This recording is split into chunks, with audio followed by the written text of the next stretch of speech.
Hi and welcome to E-ZTutoring. Today we are going to cover direct, inverse, and joint proportions. So these are all different ways that one variable can vary with another variable. So in this case we're going to talk about how y varies with x.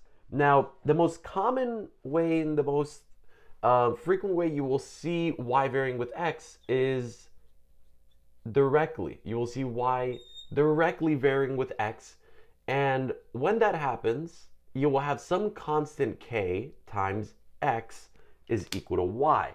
So pretty much what this equation is saying is that as y is increasing, x is increasing as well, or the other way around.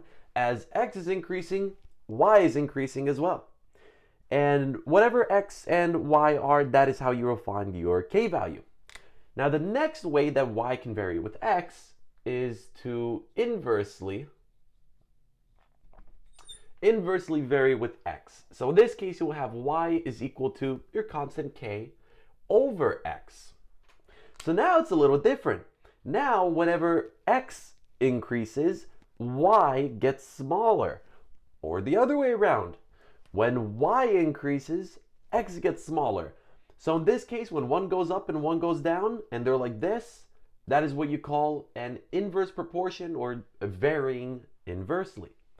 And then over here indirectly, when they both go up or they both go down, you just call that varying directly. And your y and x can be anything you want, whatever variables you want to use. In this case, we're just using y and x. Those are the most common ones. Now, the last method, the last way to vary two variables is to jointly vary them. So what this means is you can have two different variables varying together. So for example, you can have y is equal to your constant k again times and then two variables x and z. So don't focus too much on this. Don't get too involved into this. This is the same exact thing as directly varying. It's just that instead of one variable, we are using two variables. So like I said, same exact thing. Don't overthink it. All right, let's go ahead and split these up so we can do some examples now. So we will start off with directly.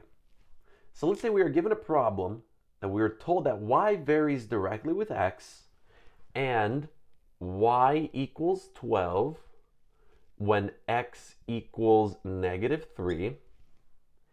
And then it says find y when x equals 16. So all you need to do here is you just need to find your k value. Once you find your k value, then you can set up your proportion, plug in your k, and you're done. That's it. So check it out. We're told that y equals 12 when x equals -3. So we set this up. Y equals kx. 12 equals k times x -3. Then you just do some simple algebra here by dividing -3 on each side, and you get, not x, I meant to say k, you get that k equals -4. So now that you found out what k equals, now what you can do is you can find y when x equals 16. So you go from your first step to your second step. So in our second step, we find y. So y equals k, which we now know is -4, times x, which is now 16. And when you multiply these two together, you will get -64 for y. Now, be very careful not to use, for example, this value with this value, or this value with this value. You will only have one relation between these two. So y equals 12 only when x equals -3. And y over here is -64 only when x is 16. So these always go hand in hand. Be sure to do them one at a time. All right, so now let's do an inverse proportion.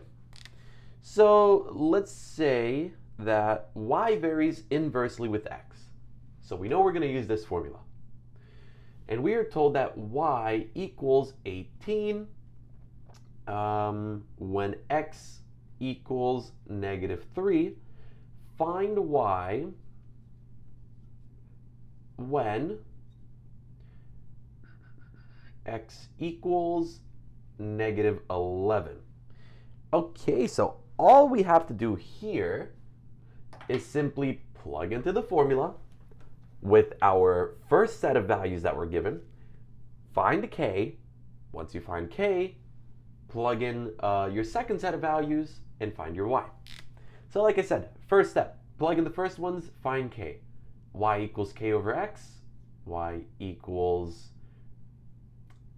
oops, should have plugged in, 18 equals k, which we don't know, over x, which is -3. And then, of course, you can solve this using some simple algebra by multiplying -3 on each side, and you will get that k equals -54. So after you found your k value, then you can go ahead and plug in your second set of values.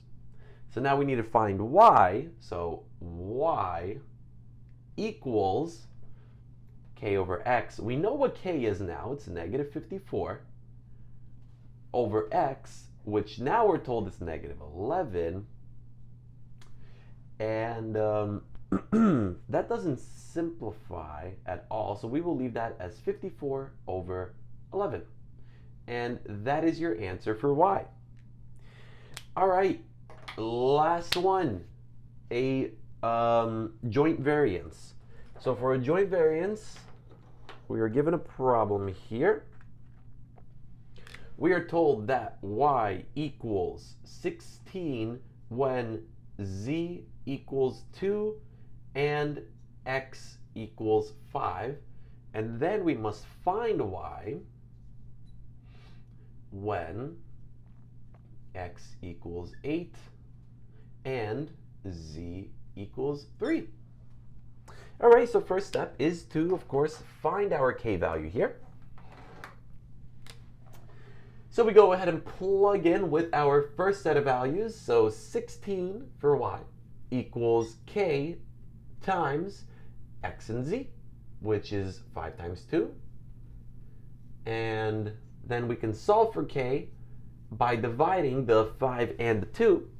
We will get 16 over 10, which we can go ahead and keep that in fraction form actually, which will just be 8 over 5.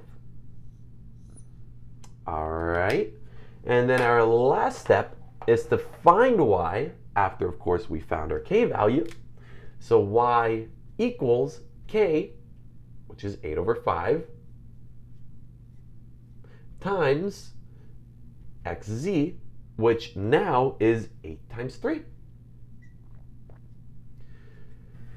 So this is going to give us 24, and then we multiply that by the 8, which gives us 192, and we divide that by 5, and that does not simplify, so 192 over 5 is your answer for y.